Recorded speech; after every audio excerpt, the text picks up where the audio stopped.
Hey, it's Mack with PriceActionTradingSystem.com, and it's Tuesday. It's May 31st. This will be our chart lesson for the day. And before we get started, I'm back from Brazil. Obviously, I forgot that before I left that Monday was Memorial Day, so I was expecting to be back at work yesterday, but I really needed a day off. As you can tell, my voice is not 100%. Seems like every year I go down there, I come back, and I got throat issues. I don't feel bad.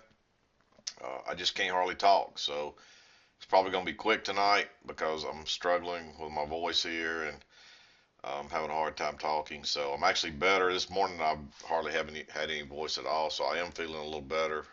My voice is a little stronger.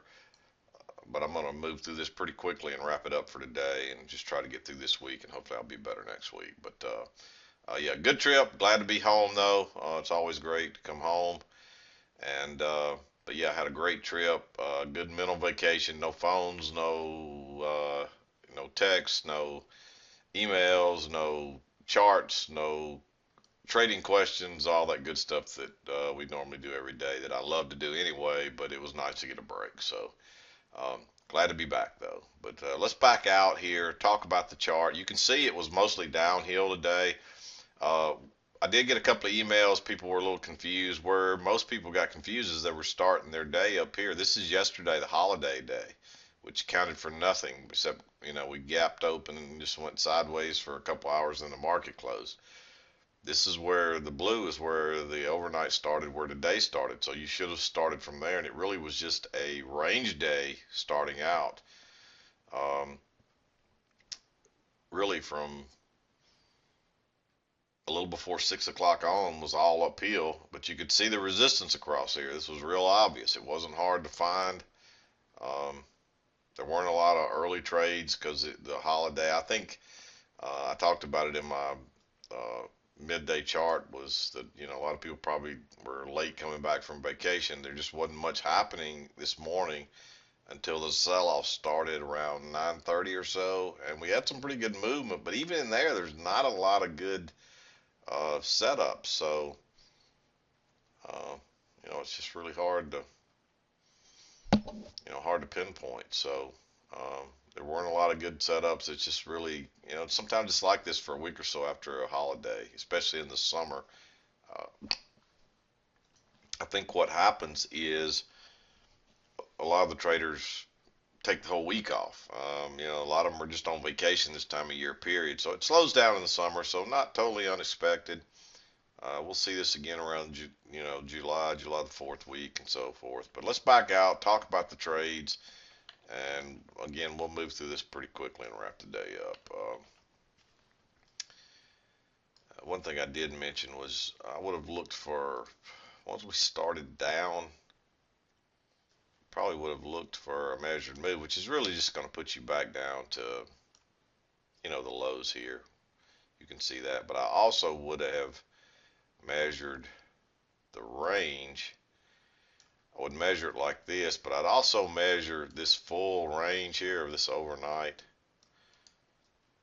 And just as kind of that would be my secondary measurement to right in there. But the first one I would have measured would have been right here. And you can see that gets you down to pretty close, but if you measure the whole thing, I actually didn't drag it down a minute ago. I'm trying to get ahead of myself. But if you measure the whole thing and bring it down, you can see that gets you down here. We even went further than that, but it was obvious later that there's a spike in a channel here, a two-tiered channel. But where I think most people made the mistake, or where the couple people that actually asked me made the mistake, was they were trying to start over here in yesterday's data. And I always tell people, don't forget today. When you start tomorrow, forget today's data. It doesn't mean that these highs and lows won't come into play, but when you try to find your trends and all, we're only interested in today's data, and that does include the overnight data. But so anyway, hope that's clear. But well, early on, we had a little trend working up here. We never really had a break in a new high, but it's more of a range, and you can see that that's very strong resistance. If you can't find that resistance right there, you got a lot of work to do because it's very, uh, it was very obvious when we touched it here and turned down, and then after a couple more here, then you got to consider, hey, we're not getting through. The more times you test it and it fails, the bigger opportunity that we're going down the other direction. And our first target's going to be the other side, which is right here. And you see we had the little failed break lower, and there's actually another long right here. This one actually should be blue. I missed this one. It's borderline green, but it's good enough to be blue. We'll talk about it in a minute. But yeah, the first trade I saw was a nice short here. We had a little trend kind of working up here. We had a little break and moved to a new high, and we started going sideways. And then we make a little double top that's lower than the last double top here. And look how bearish that bar is. And we got a little trend working down. That's the first close outside of it. And this looks more like a range too. So we're probably, at that point, I'm thinking we're headed to the lows. We don't get there. We get an easy scalp out of it. But you can see from there, we rallied. And there's actually a second entry long off your possible trend line here. You can see that trend line, and it's holding again. It was confirmed here, but that's, before 5 o'clock this morning. So, no trade there. But when it bounces off of it again, but the only reason this one is green, notice we got the break, the new low, but we don't have a very good signal bar here. So I made this one green. With the range being here and everything being flat, there's a good chance that we push on through. So this is a little bit risky, but there's still reasons to take it. This is a double top, so that's like a new high. So it's like 2 legs down and a new long right there. And we run up, and of course we turn down right off that high. But again, you don't get a very good signal bar.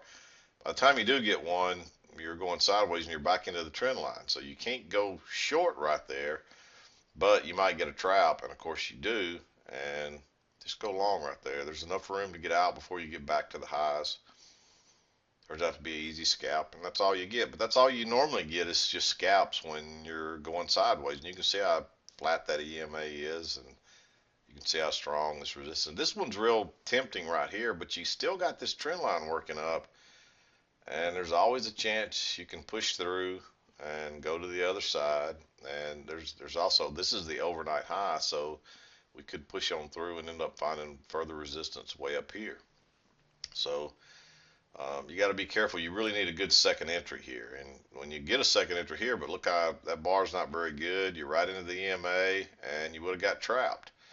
And then you get another trigger right here on this very bearish bar. But look how much you're going sideways. Look at all that overlap. That one's really risky, but that's such a bearish bar. You might want to risk it if you're trying to be aggressive. So I did give it a green bar just because it's such a bearish bar, because we failed so many times across there to go higher. And it's hard to turn down a bar like that. And it would have worked. You would have had to tough it out here. But when we made this lower high and another bearish bar, I like that one for a full-on red. Just go short right there. We're, that many tries, we're probably going lower. So, and of course we do. The bottom falls out of it then. So if you entered here, you might consider adding on here. But if you're being that aggressive, I don't know if you want to add on or not to this one. But if you're not in yet, I like entering right here to the short side. And that turns out to be the trade of the day so far. I mean, you ride that all the way to the low. And even if you exited a tick or so above that, you got out within a point of the low almost. And then you get a second entry. And notice this is a range, so you get a little failed break lower. That's your first entry. Very, very neutral signal bar. You don't want to go along there. But when you get this double bottom, it's a double test of that low. It's a big green bullish bar. We're far enough away from the EMA that you probably can get out. You probably, I mean, this one should be green because you only have about 4 ticks to that. So you need to get in with enough room to get out before here. So depending on what your signal bar, this really should be green. And that's probably why I had left it off, because I meant to mark it green, because there's not enough room to get out there. So we'll change it back to green. So you could only enter here if you could get in with enough room to get out before that EMA. And if you just use a stop there, it's like a 4-tick failure, I think. So you had to get in with a limit order, and you may have had a little different signal bar. That's why I say that, because this is a failed break lower. It is a second entry long at this point. But notice it's the first break of this trend line too, and we don't have a new low yet. So that's another reason to be holding, because we may push down lower again.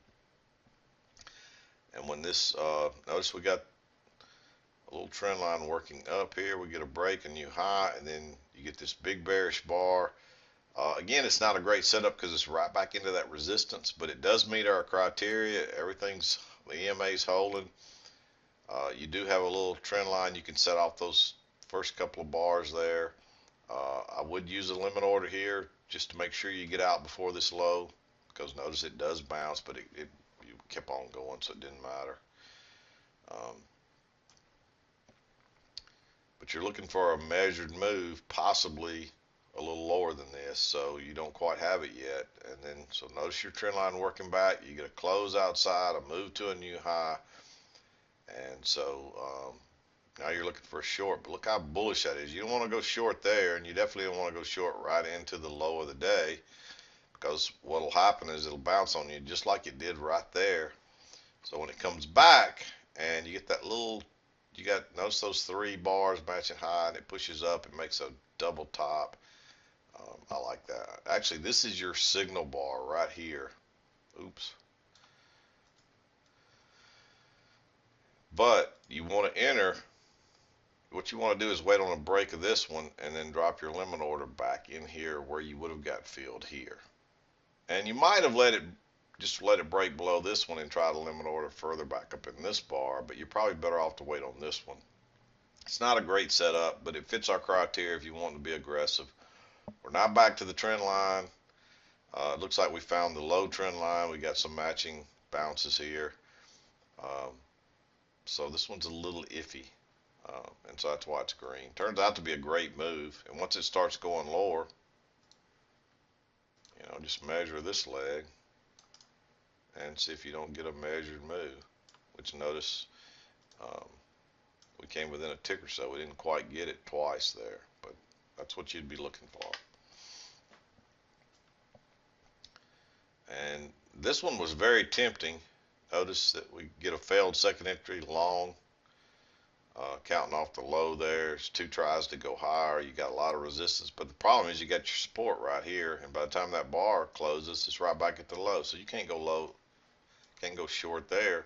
And it kind of looks like at this point that, hey, this is your trend line down here, but it turns out it's a midline, and we're just getting an overshoot, in my opinion, and this is the low right here. So it's looking like an overshoot at this point, and it's a failed break lower, so it does fit our criteria to try to go long if you can get out before you get back to these highs right here. So you got to keep that in mind. It's a little aggressive because it's been all downhill. It's not that far away from the EMA, but you figure we're probably going back to the trend line here, and if you want to be aggressive, yeah, maybe you take that one. So I made it green. It's not a great setup by any stretch of the means, though. So, and then you got this trend line's not exactly right. It's more like this. So now you got this trend line working up. You get a break, close outside. You try to go higher once. You try to go higher twice. You try to go higher three times.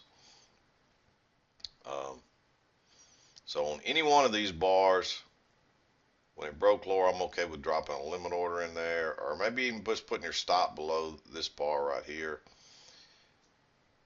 Because once you've tested that trend line, that means this confirmed. This first two set the trend line, and this confirmed it. You're just waiting on a good setup, and you really don't ever get it till right here, and you're looking for a new high. But when you test that trend line that many times, you're probably going to go on down lower. So wait for a good setup, and then maybe try to use a limit order or whatever. But you really could almost use a stop right here. It's a failed break higher. It's a turn down off the trend line. There's several different reasons. And you're probably coming back to at least test these lows at a minimum. At this point, I would have moved this down to the double bottom there. So you got lots of room there. And look how it just takes off. The bottom just falls out of it. And then we bounce. Notice you get a break, and then you get a failed second. Notice that new high, pull back first entry, pull back second entry, it fails, and then you get this night it actually breaks higher again and turns down and gives you this big bearish bar. You might have let it drop lower and dropped a limit order back in here. See how it would have come back and filled you, but I'm okay just putting a stop right there and taking this one on down. That bar went out the top and turned and went right out the other side. So if you want to have a stop there, I'm okay with it. But you might have waited on it, dropped a limit order to get you a better entry and watch it come back and then go down. So, but I'm good with it. And that got you into the 2 o'clock hour. So there really just weren't a lot of clear trades today. On this whole downtrend, 1, 2, 3 trades that I'd give a red. Just, there's a bunch of greens in here.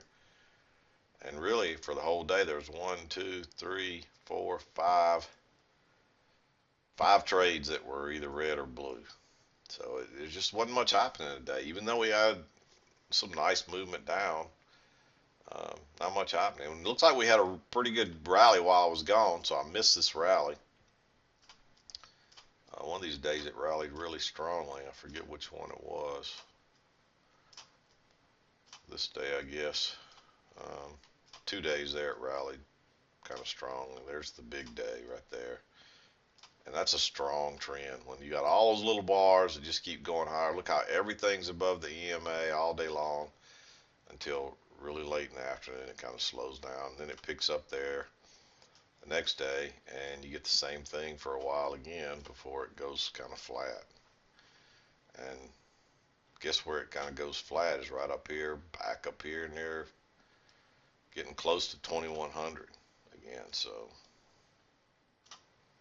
and notice where we actually reversed today, right around 2100. That's that century mark. You'll see that over and over.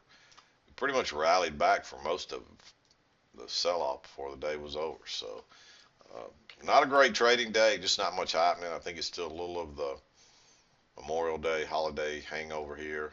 People aren't back.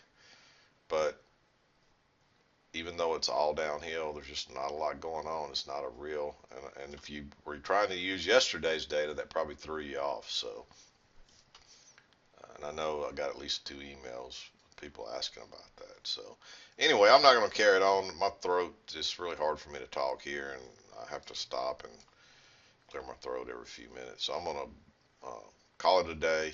Glad to be back. Hope everybody had some good trading while I was gone. We'll be back again to do it tomorrow. This is Mack with PriceActionTradingSystem.com, and we'll see you next time.